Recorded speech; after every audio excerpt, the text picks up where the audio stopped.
you go, I'll go. When you stay, I'll stay. When you move, I'll move. I will follow. Bom dia a todos, nós estamos aqui reunidos para o nosso curso de Fundamentos Nazarenos e é um prazer tê-los conosco para mais essa aula. Que o Senhor possa abençoá-los e poderosamente tocar em suas vidas. Vamos lá, gente. Na última aula, a gente falou sobre esses dois princípios tão importantes para a nossa caminhada como igreja. A gente falou sobre evangelismo e discipulado. Nós já aprendemos que o evangelismo, ele apresenta a pessoa a Jesus Cristo, e o discipulado, ele fornece subsídios, ele fornece mecanismos para essa pessoa amadurecer na fé. Com relação a esses dois tópicos que nós já estudamos, ficou alguma dúvida que vocês gostariam de tirar hoje? Está tranquilo? Amém. Então vamos lá então. Hoje a gente vai falar, a gente vai ler e comentar mais 3 tópicos, na verdade. Então a nossa aula vai ter que ser uma aula um pouquinho mais corrida. A gente vai falar sobre desenvolvimento da igreja, vamos falar sobre liderança transformadora e vamos concluir falando sobre compaixão com propósitos. Nós vamos terminar então as nossas características nazarenas. Amém? Quem poderia, por gentileza, ler então o ponto 5, a quinta característica nazarena, que é desenvolvimento da igreja? A igreja cristã começou com Jesus Cristo, que iniciou a primeira comunidade de fé. A comunidade de fé se reunia regularmente para adorar a Deus. Em seguida, ela começou a crescer e multiplicar-se com o surgimento de novas igrejas através da primeira viagem missionária de Paulo e Barnabé, Atos 13 e 14. Paulo iniciou uma segunda viagem missionária com planos de implantar igrejas, mas o Espírito Santo o levou em uma direção diferente, Atos 16. Devemos permanecer sempre abertos à nova visão de Deus para a sua obra e sermos guiados pelo seu Espírito Santo. Paulo teve uma visão. Ela não veio de outras pessoas ou uma pesquisa na comunidade. Ela veio do coração de Deus. Assim, nossa visão para implantar novas igrejas também deve vir do coração de Deus. Paulo teve uma visão de um homem. Não era uma visão de um modelo, uma estratégia, um slogan, um fluxograma ou um programa. A visão de Paulo estava centrada na humanidade perdida. Nossa visão para implantar novas igrejas deve permanecer claramente centrada em pessoas perdidas que precisam de um relacionamento com Jesus Cristo. Paulo teve uma visão de uma pessoa da Macedônia. Esta era uma pessoa de um determinado local, cultura, língua e história. Deus também nos dará uma visão de um grupo de pessoas ou comunidades em particular. Precisamos descobrir e obedecer a visão de Deus para nós. Paulo teve uma visão de uma pessoa da Macedônia que estava de pé. Essa pessoa não era inferior a Paulo. Olhamos um ao outro, olho no olho. Essa pessoa a quem iremos proclamar o Evangelho é digna de nosso respeito. Paulo teve uma visão de uma pessoa da Macedônia que estava de pé e clamava: passe a Macedônia e ajude-nos. Esta é a visão que nos move. Temos de ir às nossas cidades, vizinhanças, clã, tribo e família. Temos de levar Cristo ao nosso mundo. Muito bem. Só fazer uma pequena pausa para a gente começar a compreender o que é o desenvolvimento da igreja. Então, primeiramente, a igreja ela começa com Jesus Cristo. Ela inicia-se através da vida de Jesus Cristo na igreja. Aqui nós já lemos que a comunidade de fé se reunia regularmente para adorar a Deus, e em seguida ela começa a crescer e a multiplicar-se com o surgimento de novas igrejas através da primeira viagem de Paulo.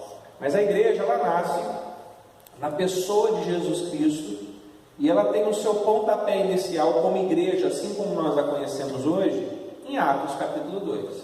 Amém? Após ali a descida do Espírito Santo no Pentecostes, após o batismo com o Espírito Santo, após a inteira santificação dos discípulos, a igreja então recebe o poder de Deus para testemunhar e para fazer a obra do Senhor aqui na terra. Posteriormente, o Carlinhos leu que Paulo ele inicia uma viagem missionária com planos de plantar igreja, ou com planos de plantar igrejas, e é interessante que a visão aqui não é do Paulo. Falar em desenvolvimento de igreja, a gente precisa entender que a visão não pode ser uma visão humana, ela não pode ser a visão de uma organização, ela não pode ser a visão de um homem, ela tem que ser a visão de Deus. Ela tem que abarcar, ela tem que abraçar os princípios de Deus, e foi exatamente o que aconteceu. O Espírito Santo levou Paulo até uma direção diferente do que ele havia planejado inicialmente. O Espírito Santo foi conduzindo o apóstolo Paulo de maneira que o desenvolvimento da igreja se dá não pela instrumentalidade pura e simples de Paulo, mas o desenvolvimento da igreja se dá por conta da vontade de Deus para a igreja. Amém? Tranquilo isso, né, gente? Vamos caminhar? Quem pode ler um outro ponto para a gente ir compartilhando a leitura? Ponto C. A visão de Deus envolvia uma liderança divina contínua, enquanto ele revelava a Paulo seu plano para o desenvolvimento da igreja. O homem da Macedônia acabou por ser uma mulher. Lídia de Filipos tornou-se a pessoa mais receptiva a essa oportunidade misteriosas. Paulo encontrou seus ouvintes mais receptivos em um grupo de mulheres que estavam orando na beira de um rio. Ao invés de usar uma sinagoga judaica como no início das igrejas anteriores, Paulo começou este trabalho em uma casa. Lídia, uma vendedora de tecidos caros de púrpura, conduziu esta igreja caseira. As estratégias para o desenvolvimento da igreja podem não envolver padrões previamente convocados.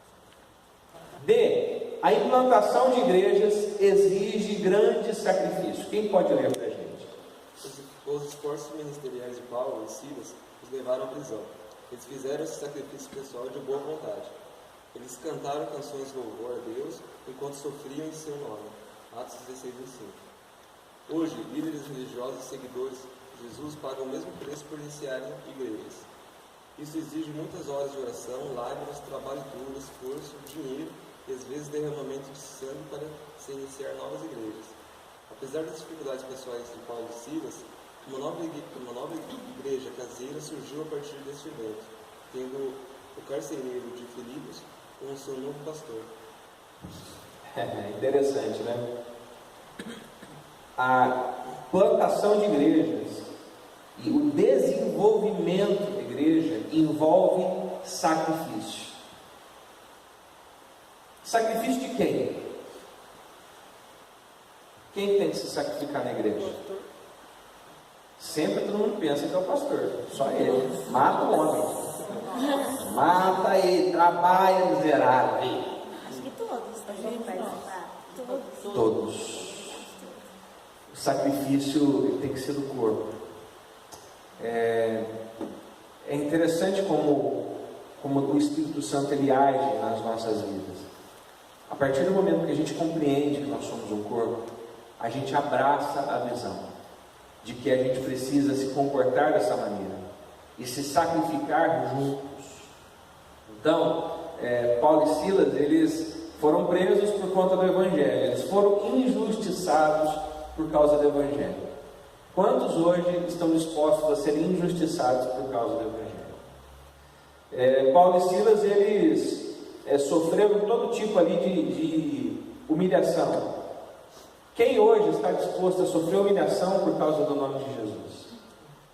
A gente tem uma situação hoje complicada no mundo moderno, que, veja, eu não sou contra os direitos, eu sou advogado, eu entendo que a lei é benéfica, é algo bom, mas o fato de nós termos muitos direitos tem tirado de nós o direito de sofrermos algum tipo de retaliação, porque na primeira oportunidade que nós temos de sermos provados, a gente clama pelos direitos. Não, eu não aceito isso, isso é meu direito, ninguém toca nos meus direitos. E a gente tem que tomar cuidado com isso, queridos, porque às vezes a gente está perdendo o melhor de Deus. E o melhor de Deus é a gente se entregar pela causa. O apóstolo João, ele diz isso. João Pedro, né? Tem algo que a gente tem que falar igual o autor de Hebreus. Alguém disse, em algum lugar, né, que a vida cristã, ela precisa ser exercida de uma maneira sacrificial. Eu preciso me entregar, eu preciso me doar, eu preciso me colocar nas mãos de Deus. E se eu tiver que sofrer e padecer por alguma coisa, que seja pelos motivos certos. Se eu tiver que sofrer por conta de uma injustiça, que seja então pela injustiça. Então, a gente precisa entender que desenvolvimento da igreja envolve necessariamente em sacrifícios. O texto diz que até sangue humano é derramado. Isso acontece, nós não estamos acostumados com isso no Brasil, porque o Brasil é um país livre, mas em outros lugares há pessoas morrendo, estamos morrendo por causa do nome de Jesus. Existe a igreja perseguida, isso não é uma historinha. Tem gente morrendo hoje, agora, nesse momento você pode ter certeza que tem alguém morrendo por causa do nome de Jesus. Isso faz parte do processo, isso faz parte do desenvolvimento da igreja. Há muitos lugares em que a igreja foi plantada debaixo de muitas lágrimas, debaixo de muito suor, mas também debaixo de muito sangue, daqueles que se doaram para que o nome de Jesus fosse anunciado. Amém? Vamos caminhar? Quem pode continuar a leitura, por gentileza? Devemos viver na presença de Deus para que tenhamos uma compreensão da presença permanente do seu Espírito Santo, a despeito das nossas circunstâncias. Paulo e Silas não viram seu espancamento e noite na prisão como uma perda pessoal. Em vez disso, eles compreenderam a vitória dada pelo Espírito de Deus, apesar das circunstâncias negativas. Paulo e Silas sabiam que estavam sendo direcionados pelo Deus Espírito. E eles sabiam que ele cuidaria pessoalmente deles. O terremoto que atingiu a prisão de Filipos nos lembra que Deus ainda se envolve em situações como estas. Atos 16, 25 e 26. Ele não se esquece de nós quando nossos esforços ministeriais são árduos. Quando obedecemos ao Senhor e cumprimos a sua vontade no tempo de Deus, o Senhor intervirá com poder e majestade. Embora o mal se oponha ao avanço do reino de Deus, Deus tem a palavra final. Não estamos construindo ou avançando o reino de Deus por nós mesmos. Deus está construindo o seu reino. Eu acho que essa última frase é uma das frases mais importantes desse tópico. Não somos nós que estamos construindo o reino de Deus. Aí eu faço um link com aquilo que eu disse na semana passada sobre fazer discípulos. Nós não fazemos discípulos de nós mesmos. Eu não tenho discípulos. Você não é meu discípulo. Você é discípulo de Jesus. Você é discípulo do Cristo que você vê em mim. Você vai me seguir com certeza. Você vai olhar para mim como seu líder e modelo, com certeza. Mas você vai ter que ver o Cristo que habita em mim, não a minha própria vida. Porque a obra não é nossa, não somos nós que estamos edificando nada, é Deus quem está edificando. E nós somos pedras vivas, nós somos a ferramenta que está usando para edificar o reino. Agora, quem faz é Ele, é apenas Ele. Toda a glória é dele, toda a honra é dele, todo o louvor é dele. Amém? Estratégias de desenvolvimento da igreja mudaram ao longo da história da igreja. Quem pode ler para nós? A igreja cristã não construiu edifícios durante os primeiros 400 anos de história da igreja. Os conceitos de edifícios dedicados à igreja, propriedades e pastores de tempo integral para as igrejas vieram mais tarde. Na igreja do Nazareno, a nossa definição de igreja diz: qualquer grupo que se reúne regularmente para a nutrição espiritual, adoração ou instrução em um momento e local anunciados, com um líder identificado e alinhado com a mensagem e missão da igreja do Nazareno, pode ser reconhecido como uma igreja e constar como tal nas estatísticas do distrito da igreja geral, junto aos superintendentes gerais. Em outras palavras, a igreja é um grupo de crentes, não um edifício ou propriedade. Deixa eu só pontuar algo aqui antes da Jéssica concluir, para vocês entenderem. Na igreja do Nazareno, para ser igreja, não precisa ter prédio, não precisa ter essa estrutura que nós temos aqui na igreja. Se for um grupo que se reúne e tem um líder, é um pastor, tem uma coordenação por parte da denominação, esse grupo pode ser reconhecido como igreja. E para nós, igreja, não tem que ter um número mínimo, né? Não tem que ter, se não tiver 50 membros na igreja de Nazareno não é assim. Se tiver 10 membros que se reúnem como igreja, eles podem ser considerados e constar nos relatórios para a estatística como igreja. Igreja para nós não é prédio, igreja para nós não é estrutura física, igreja para nós são pessoas que se reúnem para adorar o nome do Senhor. Por isso que a gente ensina, ser igreja onde? Quando você se reúne com o corpo de Cristo para fazer a diferença. Amém? Pode continuar, gente. O Espírito Santo está agora conduzindo a igreja a se reproduzir em novas formas. Cada igreja é incentivada a implantar uma igreja filha. Essas igrejas filhas reúnem-se em casas ou em outros locais disponíveis. Cada pastor mentoreia um pastor vocacionado que está em formação ministerial. Este modelo não requer nenhum financiamento para iniciar a igreja filha. Leigos podem responder ao chamado de Deus para ajudar a começar uma nova igreja. Este modelo permite que Deus faça sua igreja crescer em novos lugares ao redor do mundo.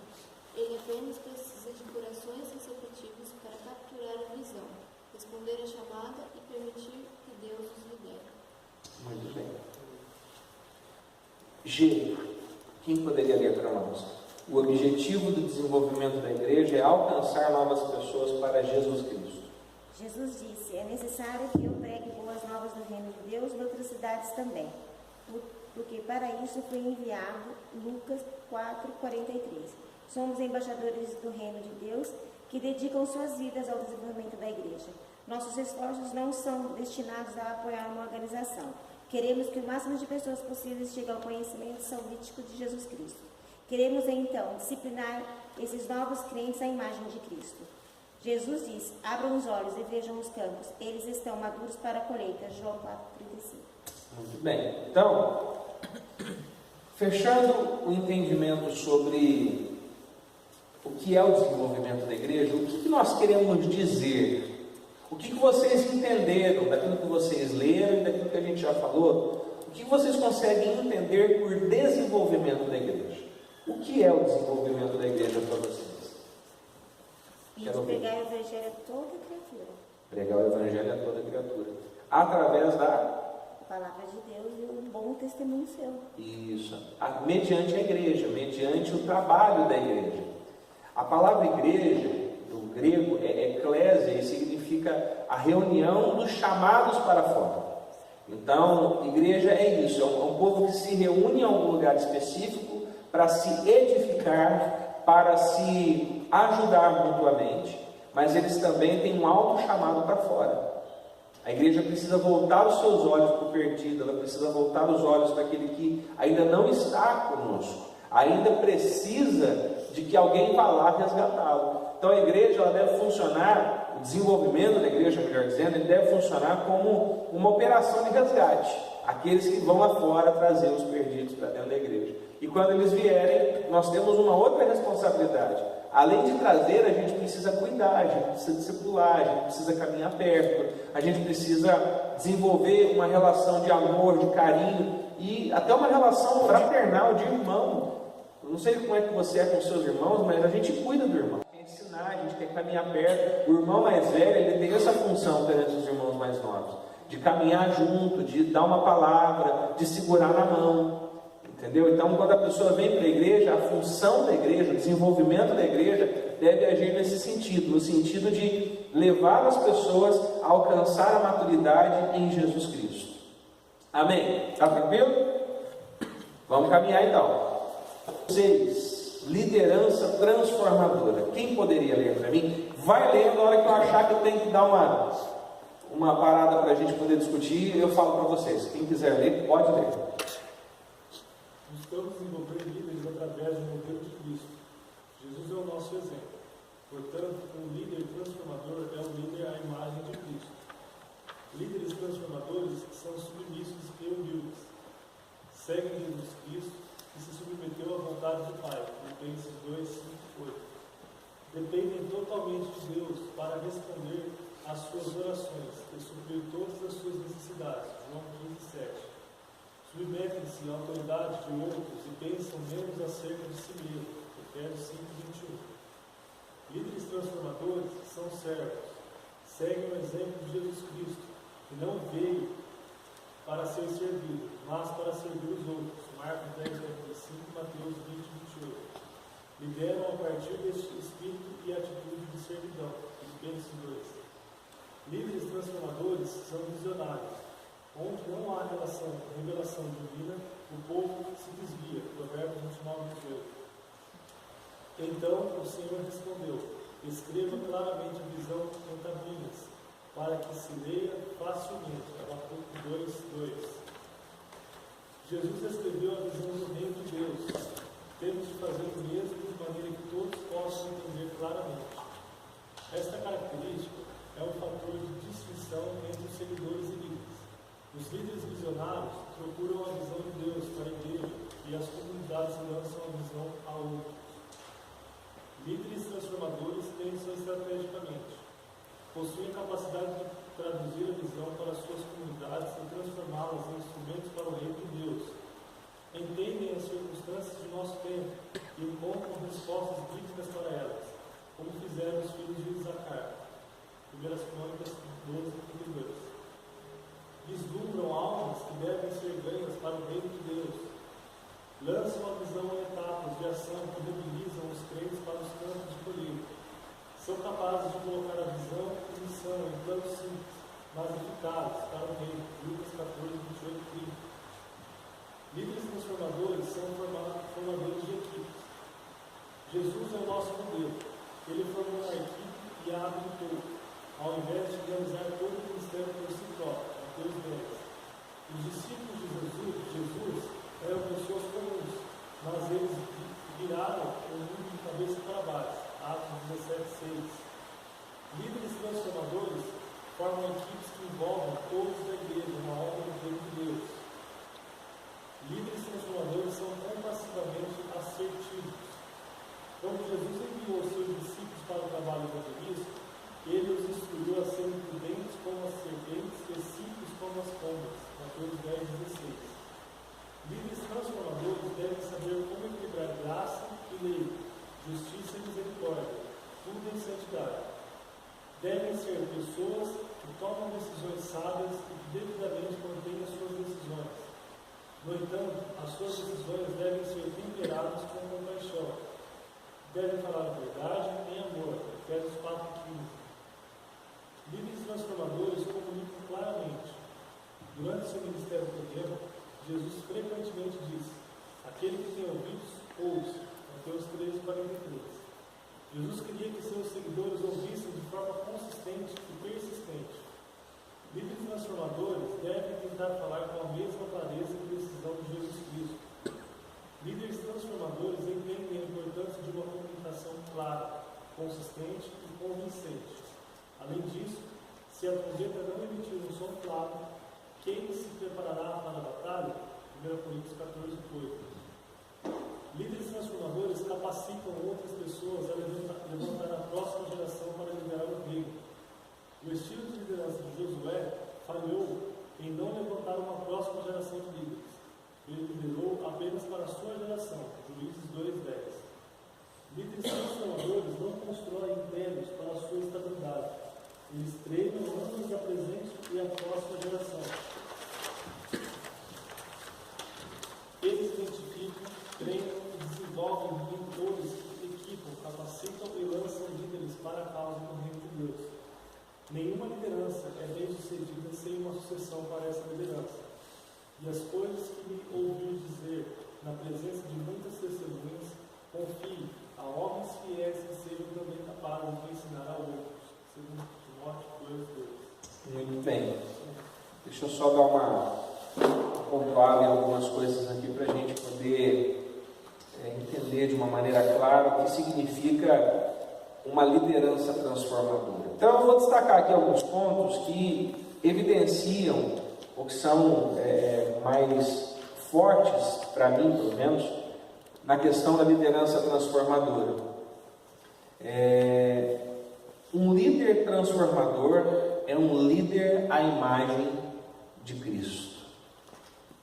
Uma liderança que transforma, uma liderança que muda, uma liderança que traz modificações importantes para a sociedade é uma liderança que se parece com Jesus Cristo, que tem as marcas de Jesus Cristo. Então, aqui diz que líderes transformadores, além de se parecerem com Jesus, eles são submissos, eles são humildes.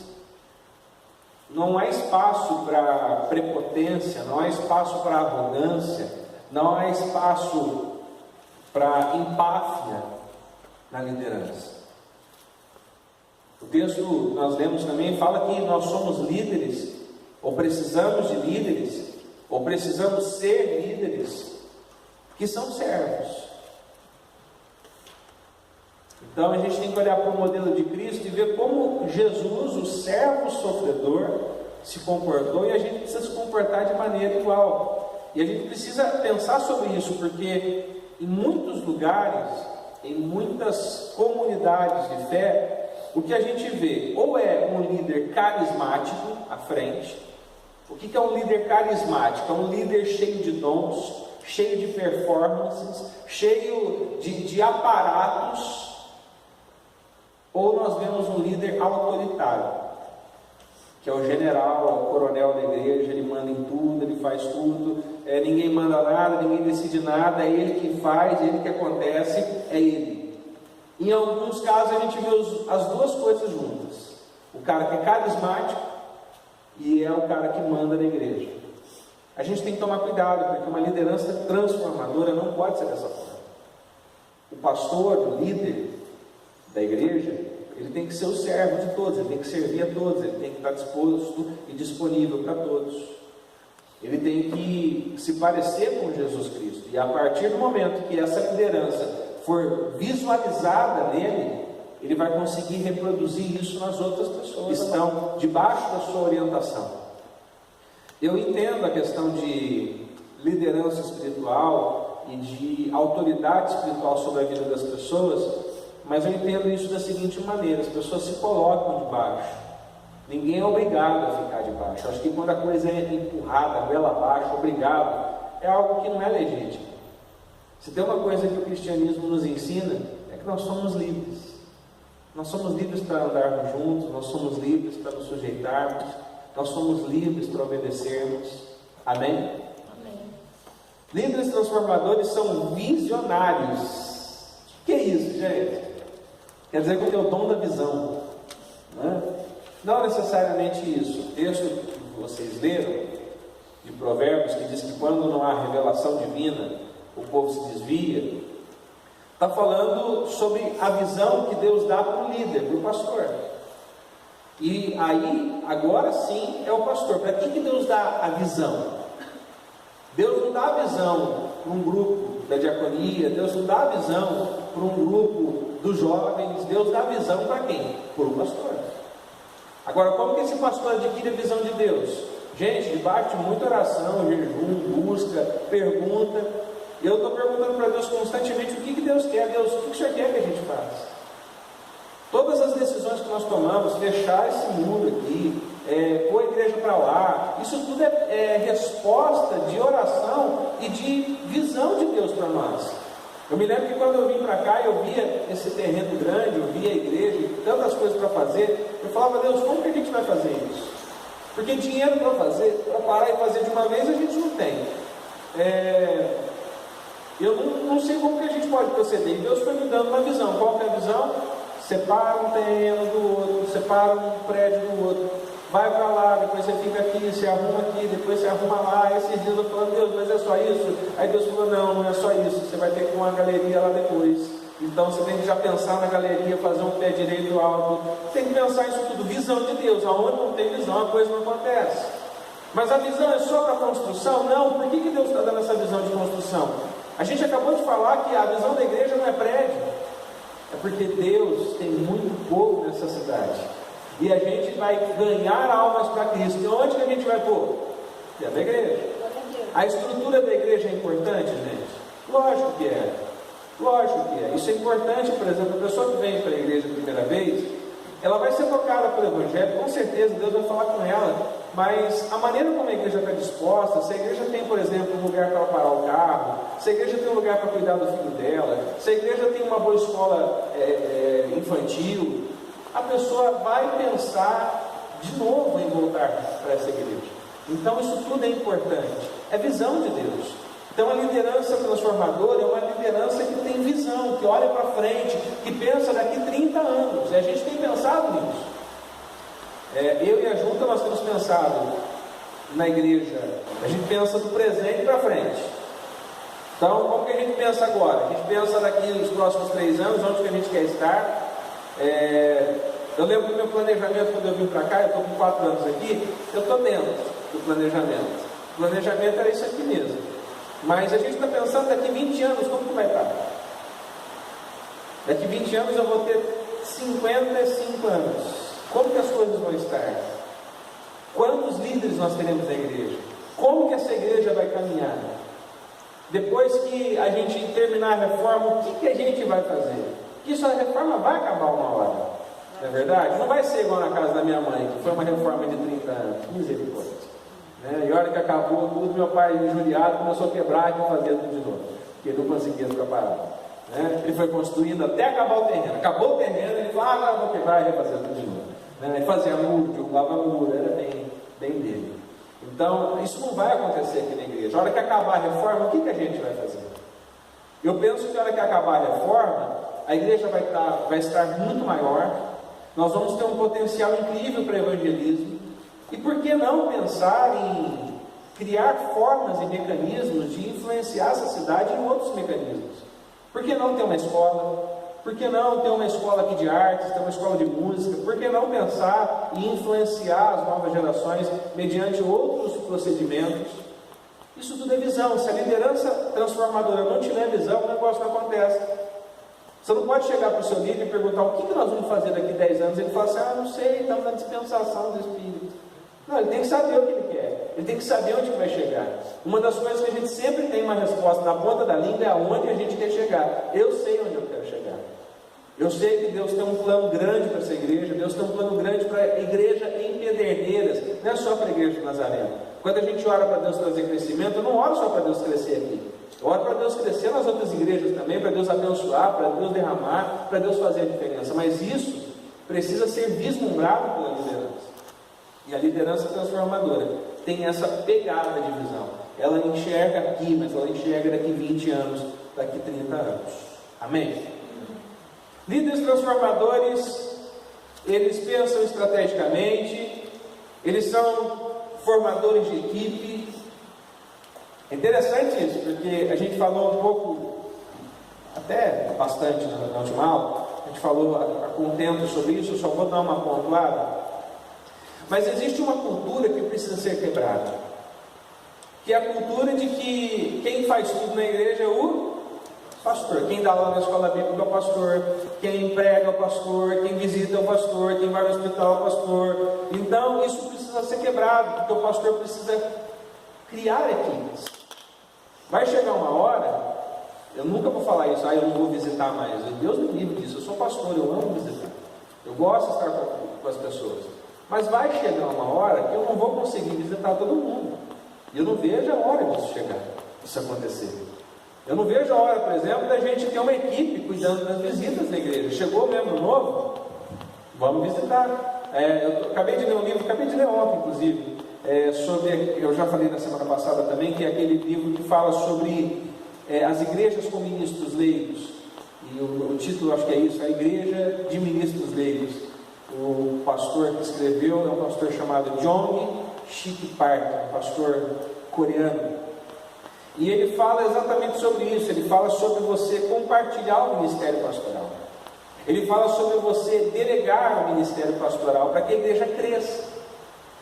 Mas há uma resistência, tanto pelo lado dos pastores, porque alguns não querem perder aquela sensação, falsa sensação de controle, que é só falsa, de controle não tem nada.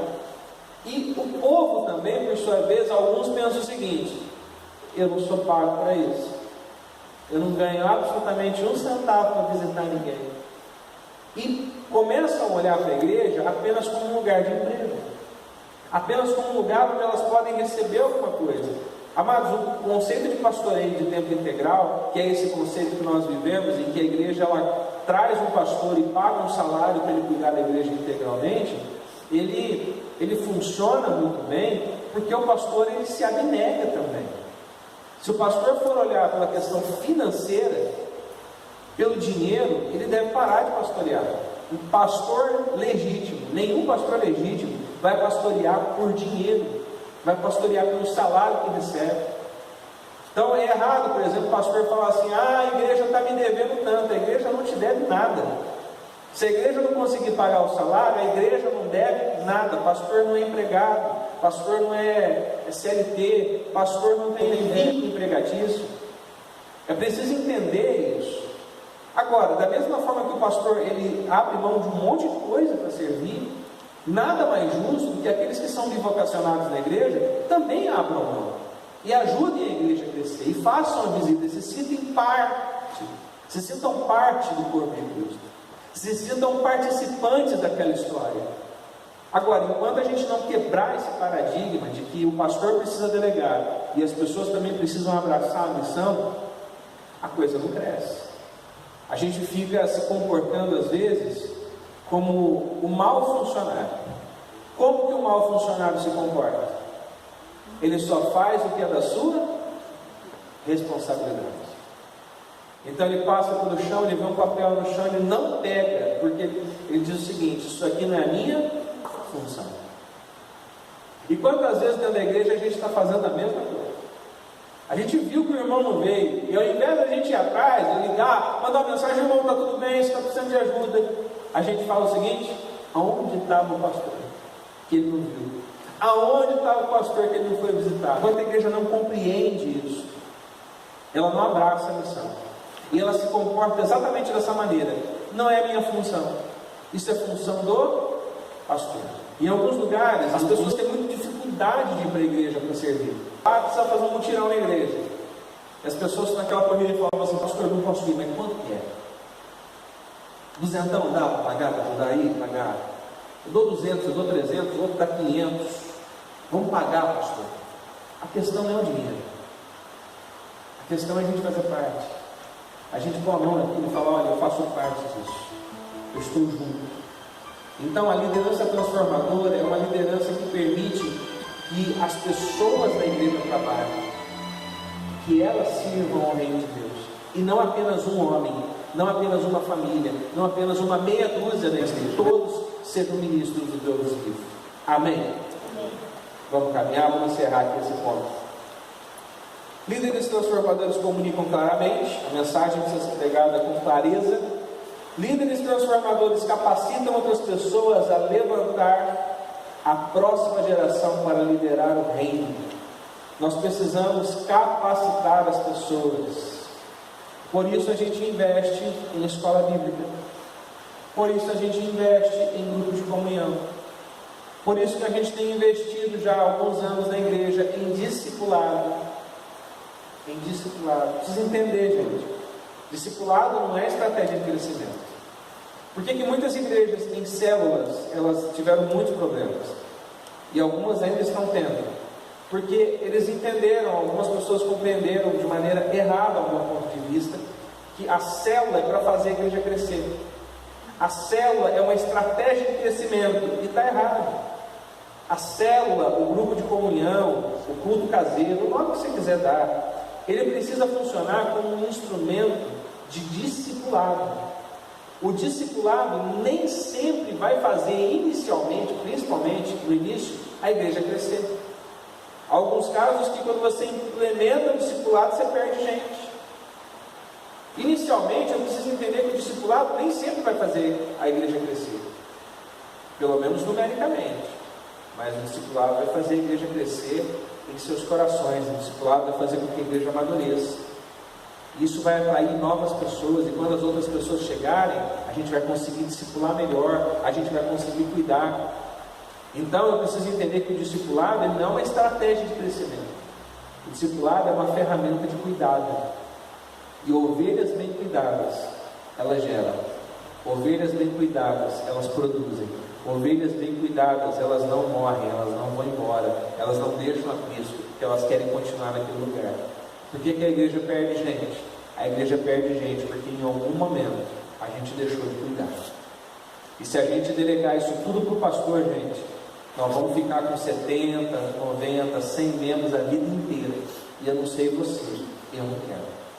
A minha visão, a visão que Deus deu para mim, é de uma igreja que é pujante, uma igreja que cresce, uma igreja que evangeliza, uma igreja que sai das quatro paredes e que faz a diferença.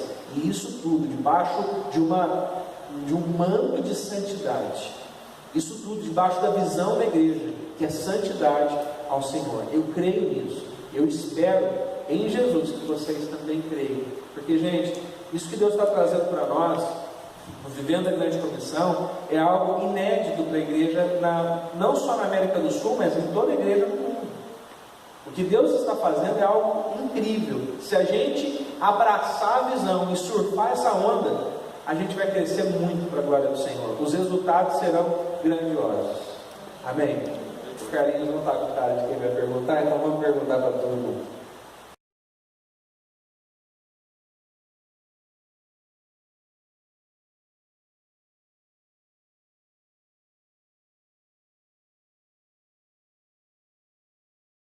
Que características a igreja do Nazareno busca cultivar em seus líderes? Ajudar o pastor. Ajudar o pastor é algo importante, né? Ser um auxiliar, ser alguém que estende o braço. Queria delegar a responsabilidade para ele, no relacionamento com a pessoa. Receber a delegação, eu acho que é isso, né? Aprender a ver uma necessidade, quando se delegar aquela possibilidade da gente poder trabalhar juntos, abraçar essa visão. Eu acho que tudo que a gente falou nesses pontos vem de acordo com essa pergunta, né? Eu acho que as marcas que a igreja tenta imprimir nos seus líderes são todas essas: ser servo, como o Jonathan falou, né? Se parecer com Jesus. Jesus era a pessoa e é a pessoa mais interessada em nos ajudar. Se tornar submisso a ponto de abraçar a visão, como a Tainá falou, de entender que há uma delegação que foi nos dada e fazer isso como se fosse para Deus, porque é para Ele. O que mais? Submissão. Senão não funciona.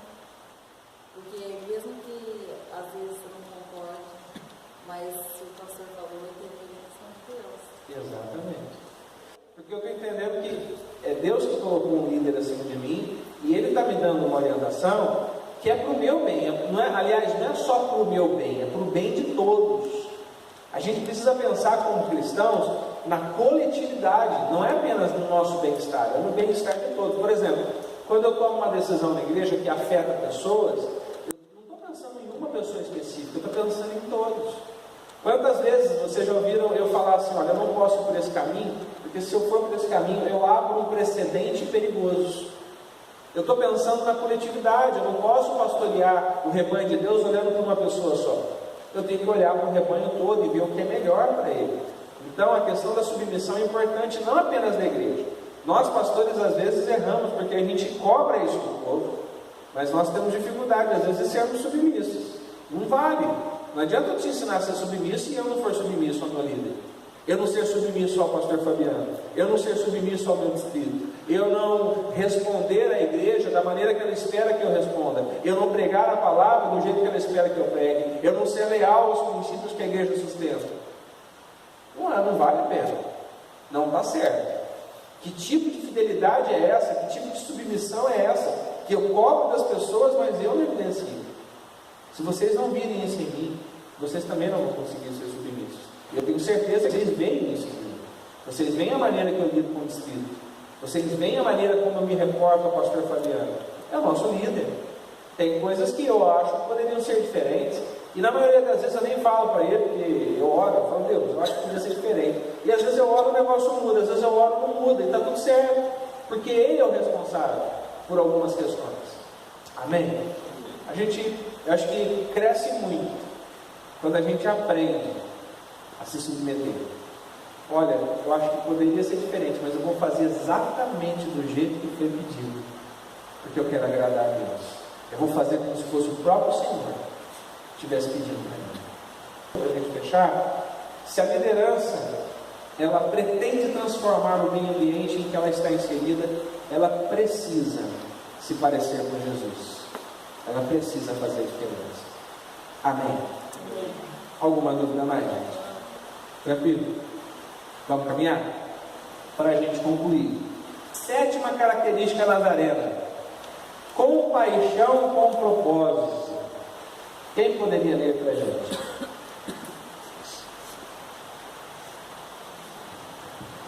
Compaixão com propósito exibe o coração amoroso de Deus. As maiores dádivas do amor e compaixão de Deus são os fatos de Deus ter enviado seu Filho ao mundo e de Jesus ter morrido em favor da humanidade. João 3,16 e 17 nos diz que Deus, pelo transbordamento de seu amor, nos deu o seu Filho para que possamos ter vida eterna. Da mesma forma, 1 João 3,16 e 17 nos diz que o amor de Deus para com a humanidade é expresso em atos genuínos de compaixão dos crentes à criação de Deus. A vida, ministério, morte e ressurreição de Jesus o ilustram movendo-se amorosamente em favor de seu próximo e em favor de todo mundo. Mateus 9,36. Compaixão com propósito é sempre realizada em nome de Jesus. Jesus é o nosso modelo de compaixão. Nos evangelhos, Jesus foi movido em seu interior a sofrer com a humanidade. Jesus foi particularmente movido com compaixão, em amor e cuidado para com aqueles que eram pobres, perdidos, doentes, marginalizados e vulneráveis. Totalmente Deus e totalmente humano, Jesus é o nosso modelo de como viver e amar. Realizamos cada ato de serviço, generosidade ou misericórdia em nome de Jesus e oferecemos nossos esforços para revelar o amor de Jesus. Mateus 10:42.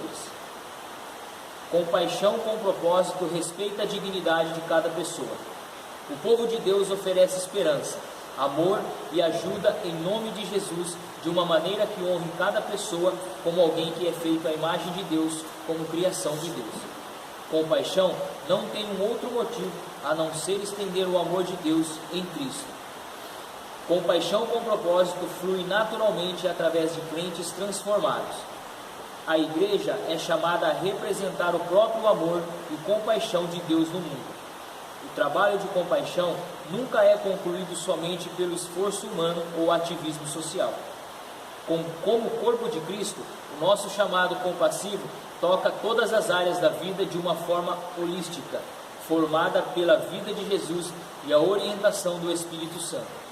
O Espírito Santo transforma os corações dos crentes que, por sua vez, trabalham para trazer transformação física, social e espiritual ao nosso mundo.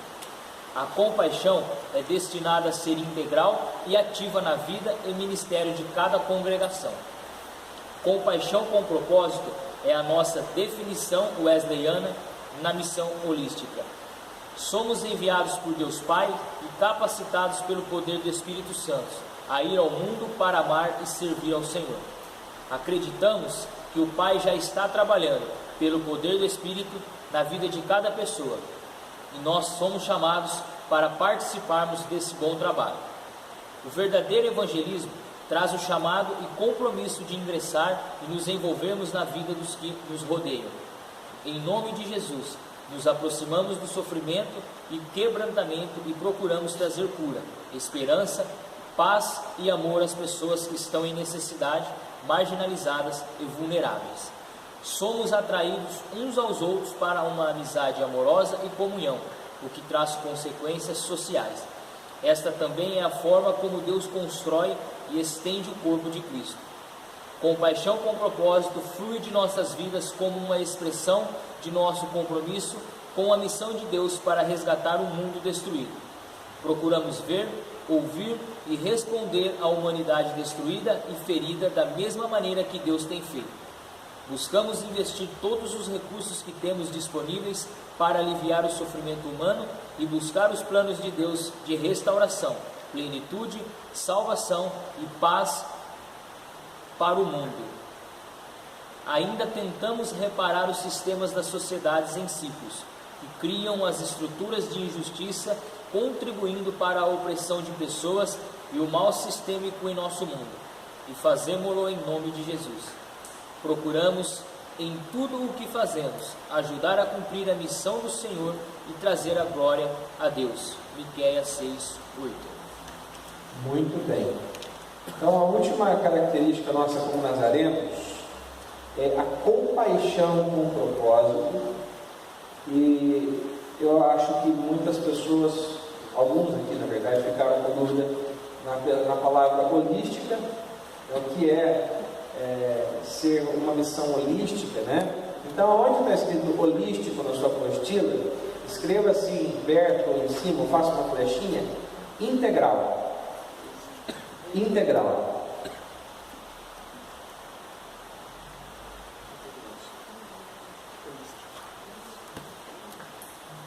Eu creio que lá no ponto D, terceiro tópico, né? Como corpo de Cristo, o nosso chamado compassivo toca todas as áreas da vida de uma forma holística ou integral, formada pela vida de Jesus e a orientação do Espírito Santo.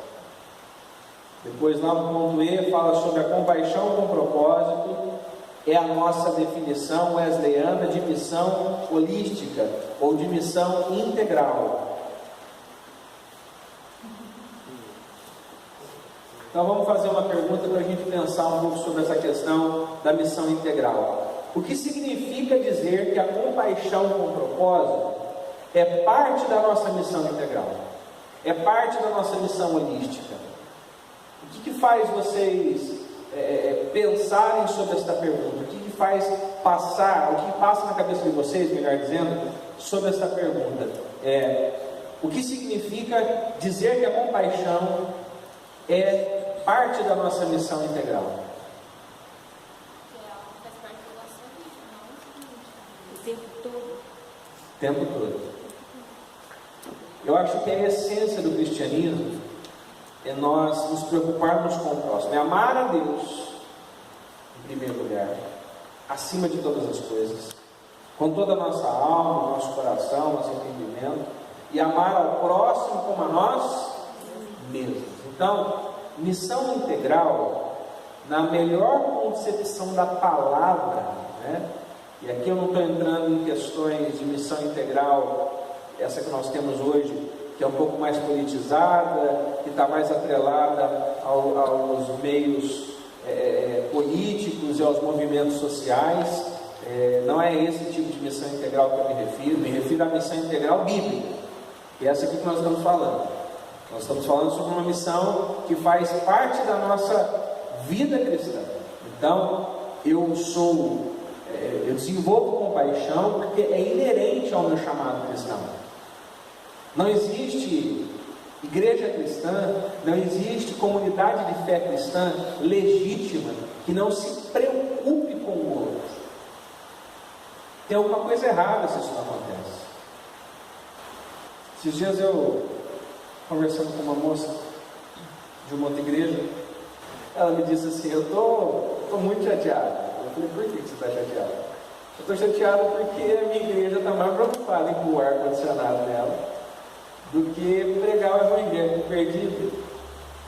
Ela está mais preocupada em arrumar o banco, ficar preocupada com o banco, o tipo de cadeira que eles vão sentar, do que com aquelas pessoas que estão lá fora e não tem absolutamente nada para comer, e a gente está vendo isso todo dia e não faz nada. Aí eu perguntei para ela: mas você não está querendo acabar com a fome do mundo sozinha? Ela falou: não é isso. Eu sei que a gente não vai acabar com a fome do mundo sozinho. Eu sei que a gente não vai resolver todos os problemas do mundo, mas me preocupa o fato da gente não ver a igreja se envolver com isso. Eu não tenho problema com colocar o ar-condicionado na igreja, eu não tenho problema com arrumar o banco da igreja, eu não tenho problema com isso, eu tenho problema em fazer isso sem cuidar das pessoas. É possível fazer as duas coisas. É possível. É possível, por exemplo, a gente está preocupado com o pessoal que está morando na rua. É possível a gente se preocupar com a reforma, continuar reformando a igreja, continuar olhando aqui para dentro porque precisa, é algo necessário, mas sem parar de se preocupar com aqueles que estão lá fora. Faz parte da nossa missão. Se isso não acontece, alguma coisa está errada. Há defeitos, então, no nosso modo de viver o cristianismo. E a gente precisa resolver. Se a gente vai se parecer com Jesus, ou se a gente vai se parecer com o modelo do mundo. Amém? Falando um pouco mais sobre a missão integral, existe uma diferença, pergunto eu, entre a abordagem que as pessoas do mundo secular fazem e a igreja? Se há, eu gostaria de ouvir, na sua visão, qual é a diferença, por exemplo, na abordagem que a igreja faz na missão integral, que a igreja faz na área da compaixão, e a abordagem que as pessoas que não são cristãs fazem? Há uma diferença? Vocês conseguem enxergar uma diferença? Por exemplo, a finalidade. As finalidades são iguais? São os mesmos fins? Por que o incrédulo ajuda o morador de rua? Por que um cristão ajuda o morador de rua? Acho que a questão está aqui, para a gente poder discutir um pouco. Porque Deus não ajudou? Não entendi. Porque Deus ajudou a gente. Porque Deus ajuda a gente. Isso é porque o cristão ajuda. Sim. Mas vamos pensar um pouco mais no seguinte sentido. Qual é a real motivação de um cristão ajudar um exemplo, um morador de rua, e uma pessoa que não professa fé, ou não professa fé nenhuma, ajudar? Isso acontece, tem gente que não tem fé nenhuma, tem gente que não conhece Deus e que ajuda as pessoas. Qual que é a motivação de um e a motivação do outro? Amado, próximo. A nossa é o reino. Os cristãos, assim, para que as pessoas possam alcançar também o reino, né? Aceitar Jesus, né? Como Senhor e Salvador, e as outras pessoas pelo amor ao próximo. Sem, assim, às vezes não tem aquela visão do reino, mas elas têm um amor, né? Sim. Ajuda o próximo e o amor. Mas, assim, só na definição do amor. E nós cristãos, no amor, mas também a fazer a pessoa crer no Jesus que salva e no reino de Deus. É isso que eu queria que vocês pensassem.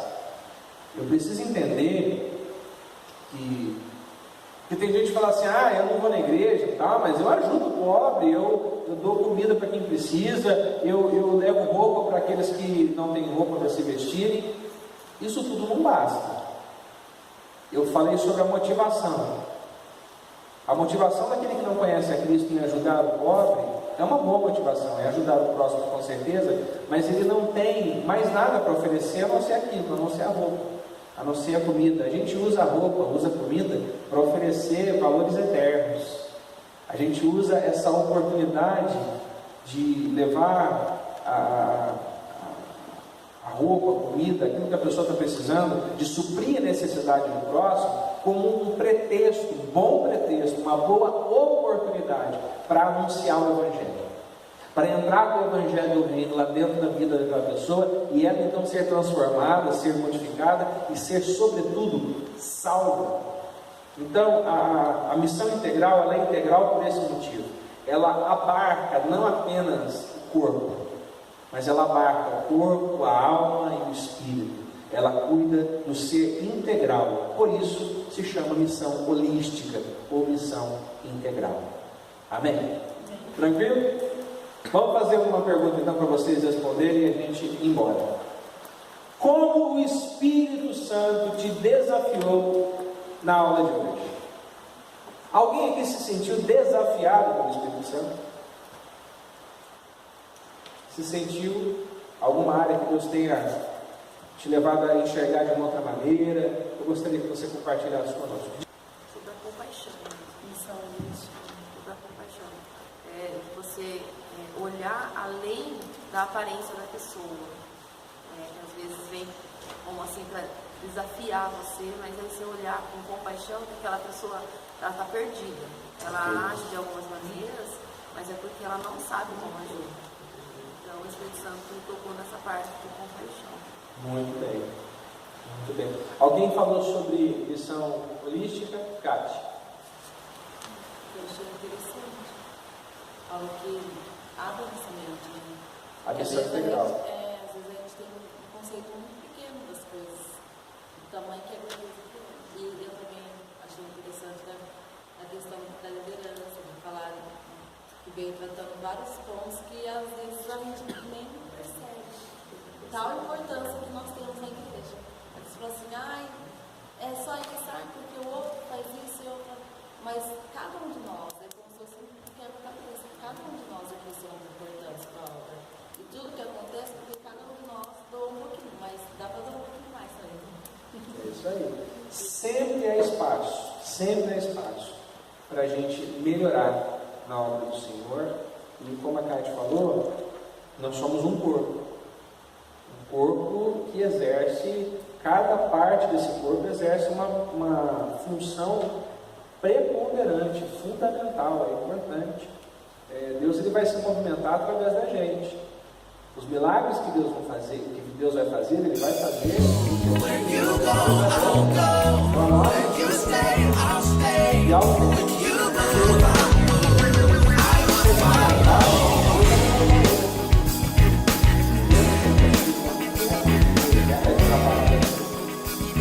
Deus vai falar, poxa vida, que lá não vai, não manda, não faz nada que eu quero, poxa vida, todo mundo vai para cá, ele vai para lá, não entende. Eu não quero isso de Deus. Eu quero que Deus olhe do céu para mim e fale, olha, eu falo, ele obedece, eu falo para ele vai, eu falo para ele ficar, ele fica, ele é obediente, eu vou contar com ele, eu vou usar ele. Agora, se eu não fizer, sabe o que Deus vai fazer comigo? Ele vai me tirar, ele vai pôr outro.